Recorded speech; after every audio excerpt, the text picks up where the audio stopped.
Hello, artists! Welcome back to another Art Life Conversations podcast. I'm your host, Kelly Folsom, and I'm so happy and grateful that you are here. And I'm super excited to dive into another juicy conversation with you. And that being said, you're always welcome to email me at info@artlifewithkelly, KELLI.com. And let me know, become a part of these conversations. Let me know what you thought about the podcast. Let me know any further discussions you would like to have on this podcast. And you can also just leave me a comment wherever this podcast is posted below and let me know there as well. Okay, so today's topic is another really good one, and it is on stop marketing. Artists, stop marketing to these three people. Stop it. Just stop. Okay, so we're going to talk about these three people. Who are these three people? And why should you stop marketing to them? Okay, so stop marketing to these three people. The first person is artist. Stop marketing to other artists. Stop it. And this is really the most common thing that I see, and I've done it as well. It's artists just like looking at other artists all the time. Please stop just looking at other artists and what they're doing all the time. Stop talking to other artists all the time. Stop selling to other artists all the time. Stop marketing to other artists all the time. The artists are most likely, majority of the time, they are not your customer, okay? They are not the ones who are going to be buying your art. Okay, the only reason why you should be talking or marketing or selling to other artists is if you are serving artists, like myself, right?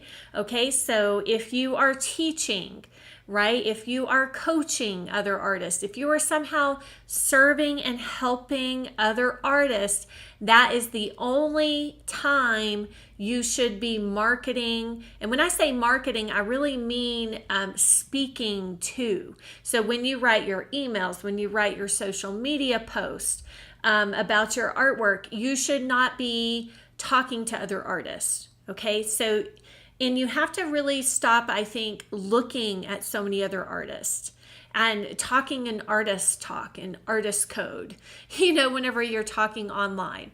Okay, this is one of the biggest things that I see that really limits artists in terms of their financial success. Their ability to sell paintings is because they are just not talking to the right people. They're not marketing to their collectors or potential buyers, who their ideal client would actually be. And they just get on social media and look at other artists' stuff all the time. They read what other artists are doing. They just follow trend and follow suit to what other artists are doing and saying. And everyone's just kind of copycatting each other, and it becomes very sort of like this little art bubble that everybody fits into the club, but hardly anybody's actually making any money or selling any of their paintings. They're just fitting into the club, right? So most of the time, your art collector or customer is not going to be another artist if you're an artist. Okay, so it's one thing to gain inspiration or get support from other artists, but you do not want to be writing your social media posts or writing your emails or writing your bios, let's say, from the point of view like you're talking to another artist.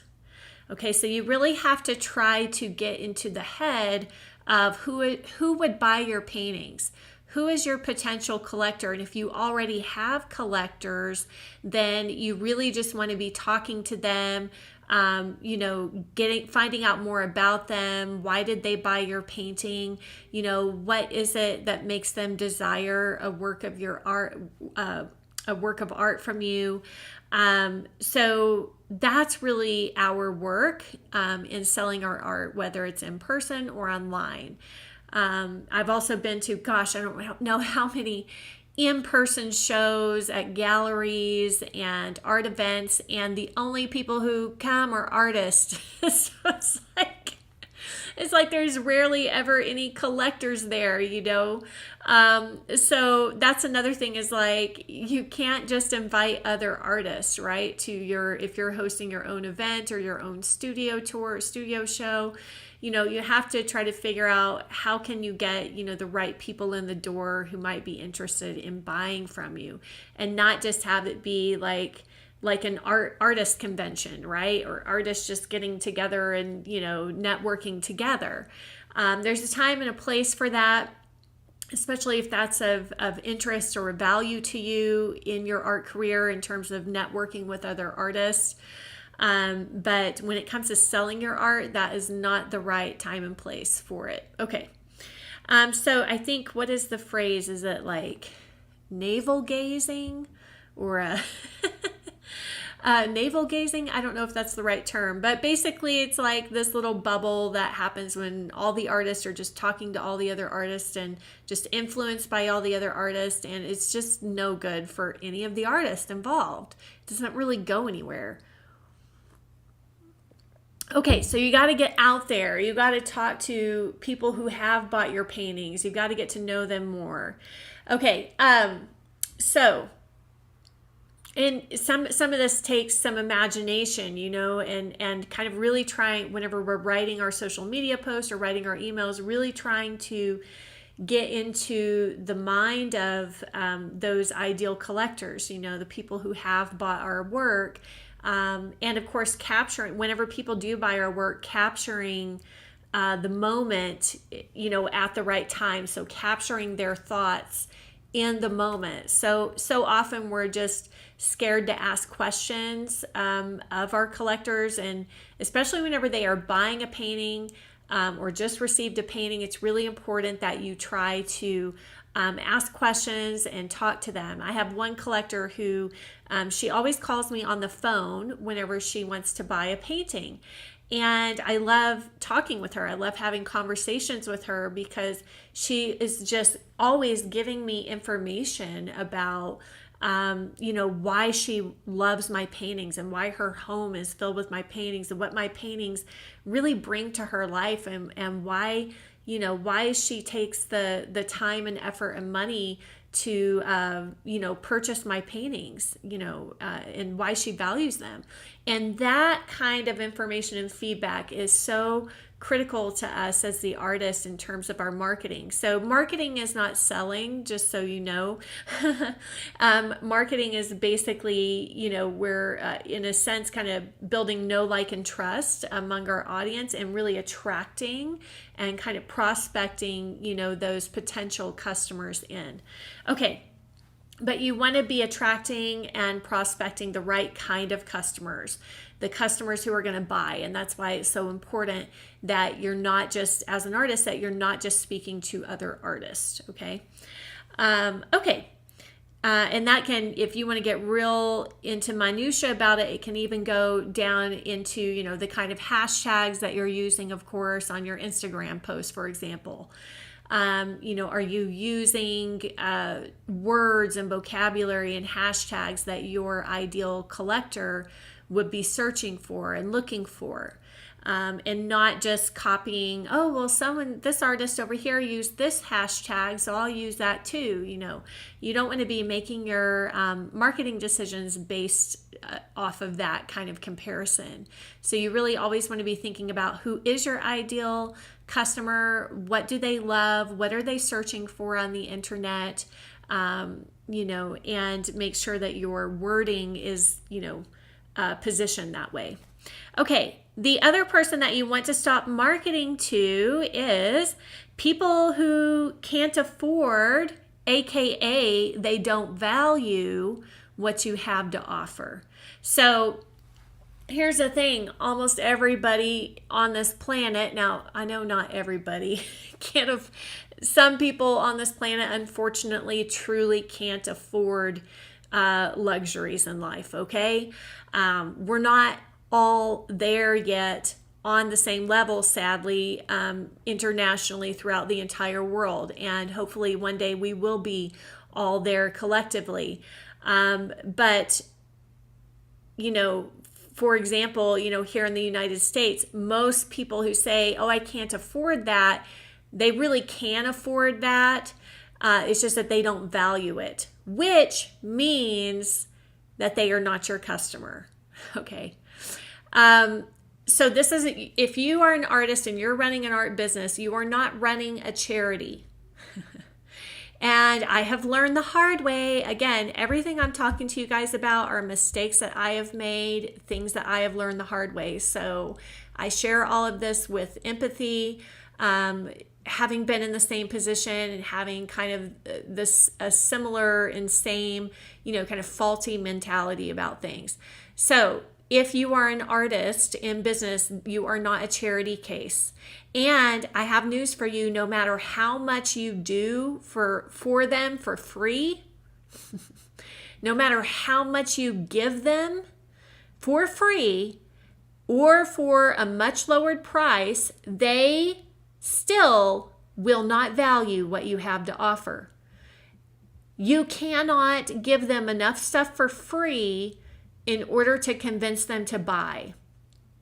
You cannot give them enough stuff for free in order to convince them to buy.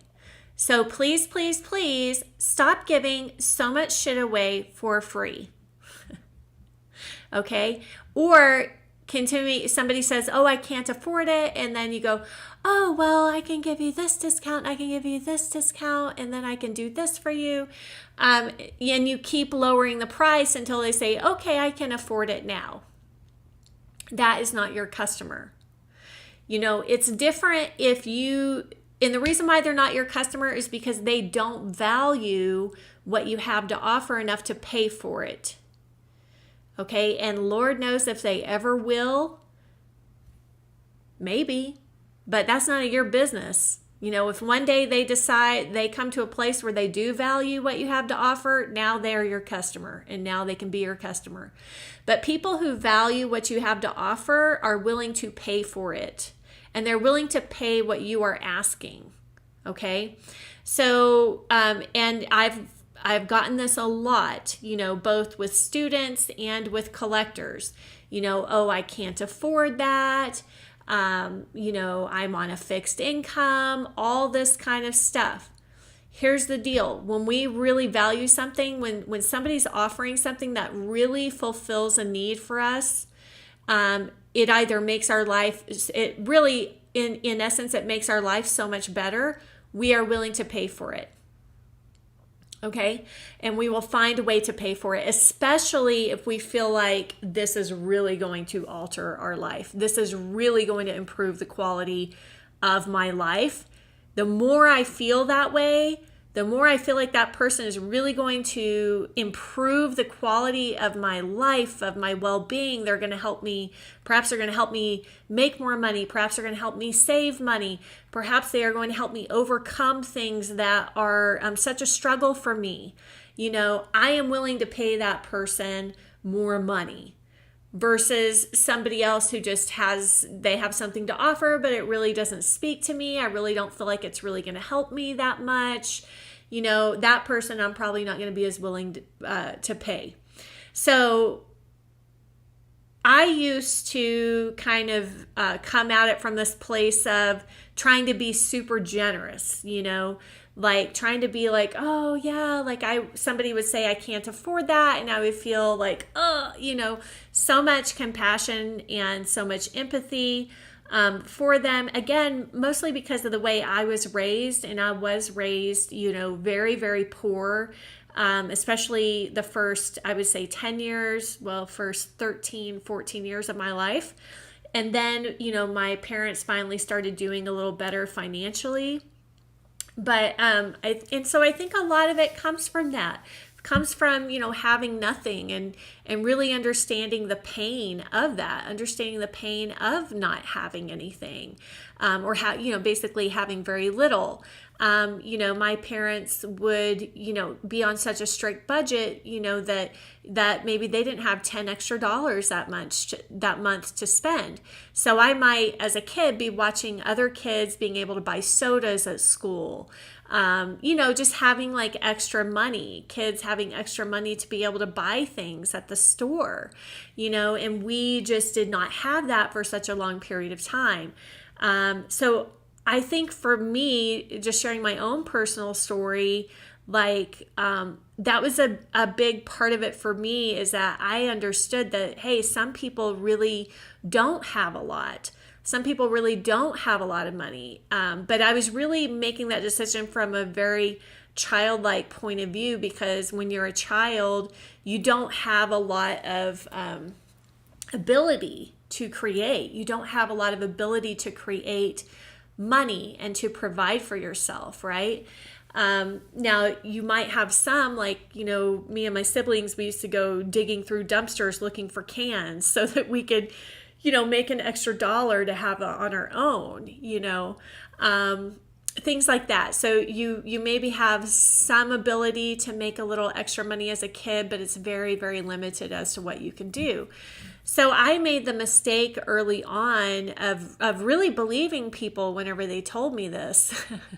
And I don't think that and some people really do have limited income or do have a smaller amount of means. But the thing is, if somebody really values what you have to offer, they're going to find a way to pay for it. And most of us are not charging like exorbitant amount, for our services. For example, like my Art Life School membership is $97 a month. Most people are spending $100 a month on all kinds of other things, even if they are in a limited income. My grandma is on a fixed income, and she still has $100 a month to spend, if not more, on things. So anyways, obviously we can get into the minutia of that, but the point being is, what I have learned is you cannot be generous enough and you cannot give enough stuff away for free to magically turn that person into a paying customer that's going to value what you do. So as a solopreneur artist, as an artist in business, you have to take care of yourself. You have to think like a professional artist. You have to think like a business person, right? And you're going to be so much better off going for the people who value what you do right now, instead of trying to give the other people who say they can't afford it, which AKA is code for they don't value it enough to pay for it, right? You're going to be so much better off, not putting all of your time and attention there and allocating your resources there. So you want to be marketing to people who can afford your artwork and value it enough to pay for it, right? Okay. So you're basically just wasting your time there. And I will say to all of you, encourage all of you to avoid the trap of free. Avoid the trap of free stuff.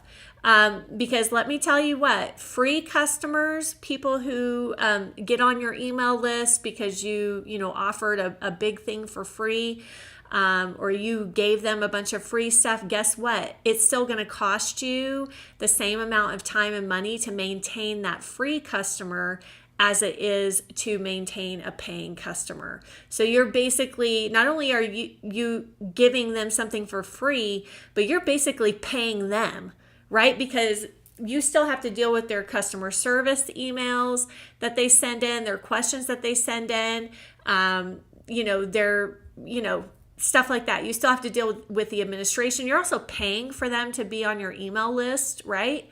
If they're on your email list.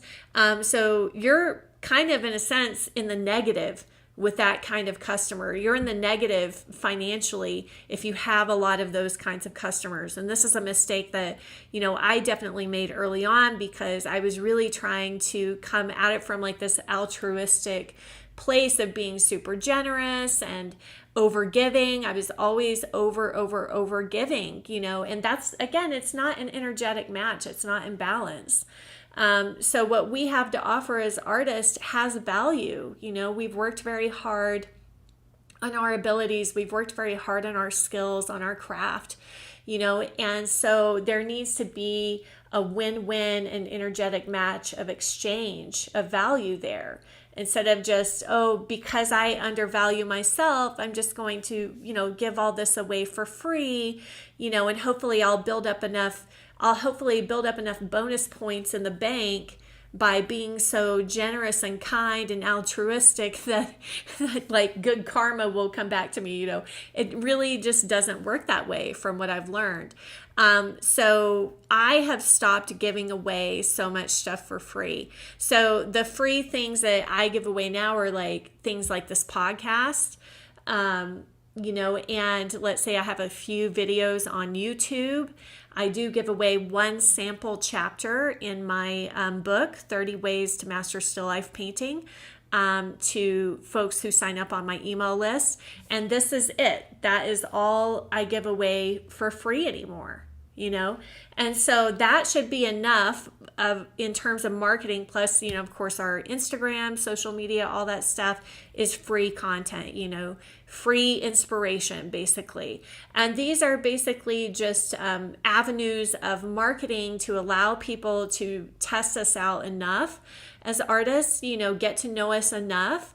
And maybe we can give away something small for free, but please stop giving away so much for free and so much high value, really high value items that people should be paying for free. So make sure that you are getting paid. Make sure that you are making decisions as a professional businesswoman, artist. Get paid for what you are doing because you have earned that, right? Like you have invested so much time and money and energy in yourself. It's time for you to basically be, what's the word I'm looking for?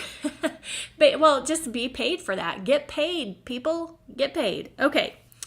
Okay, so the last person that you want to stop marketing to is like basically no one, everyone, anyone, not knowing at all who you should be marketing to, right? Or who might be interested in your work. I see artists do this all the time where they just haphazardly post a painting on Instagram. They don't talk about it. They don't talk to anyone in particular. They just put like, here's a couple of hashtags, and it is lazy. It is such lazy ass mentality, and it's not even trying. So why even bother? You're not even trying to accomplish anything. So why even bother posting? Like you're just not putting in any effort whatsoever whenever you do that. You're not talking to anyone. So why even bother? It doesn't make any sense to me. You're just wasting your time, which means you're wasting your valuable resource of time and money. Time is money. So whenever you make posts on Instagram, Facebook, things like that, and you don't even bother to try to communicate who you are, what your painting is, who your painting is for, why your painting might matter to that person, it's just a throwaway. You're really just throwing your time and your money away whenever you do things like that. So I understand that it takes effort, and it's challenging to try to figure out like who am I talking to? Who is my ideal customer? Who would be interested in my paintings? I get it. And sometimes it feels easier in that moment to go, well, I'm totally confused. I can't figure it out. So I'm just going to throw this picture up there because that's what I'm supposed to do, right? We're supposed to be marketing. That's not marketing though. So I have a word of advice for you. If you are confused and you don't know what to say, ask questions on your post.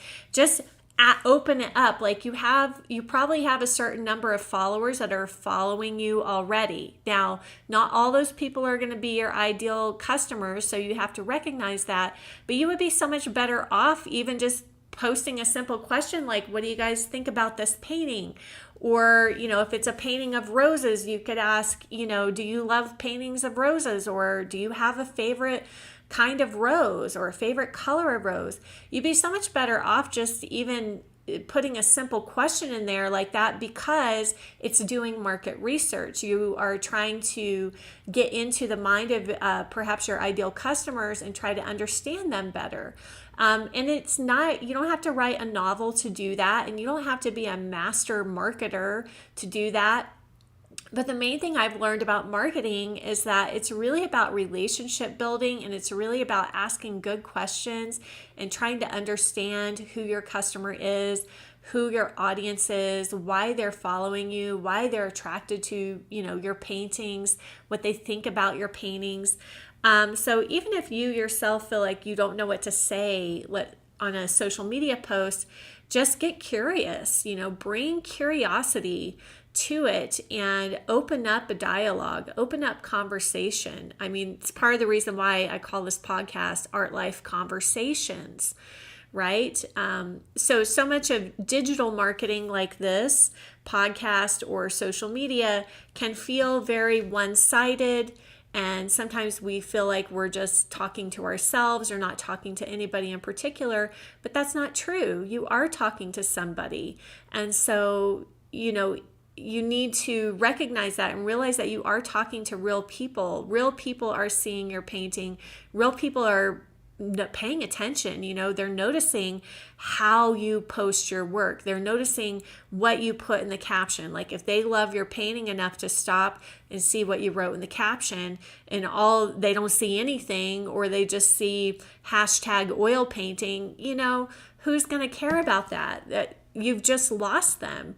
You've just lost a magical moment between you and this potential ideal customer looking at your painting, okay?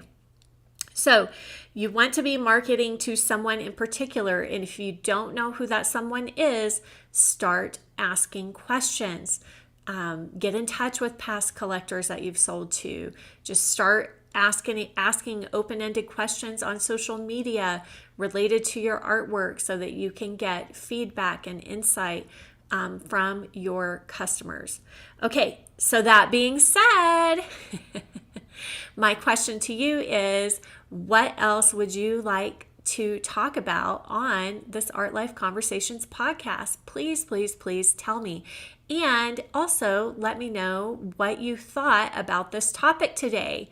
On who to market to, and in particular, the people you should not be marketing to.